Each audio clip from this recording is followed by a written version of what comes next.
বিএনপির মতো এত বিশাল এক রাজনৈতিক পরিবারের সদস্য হতে পেরে আমি নিজে গর্ববোধ মনে করি।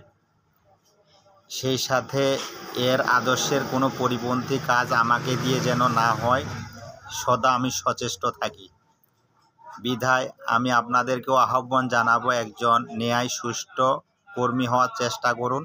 দলের বদনাম করার সে সুনাম করার চেষ্টা করুন। এমন কোনো কাজ যেন আপনাকে আমাকে দিয়ে না হয় যার দ্বারা দলের বদনাম হয়। একজন আদর্শ রাজনৈতিক কর্মী এবং সচেতন নাগরিক হিসাবে দল ও দেশের জন্য, সমাজের জন্য, নিজের ভবিষ্যৎ প্রজন্মের জন্য নিজেকে প্রস্তুত করি, যেন কেউ আমাদেরকে আঙ্গুল তুলে কথা না বলতে পারে।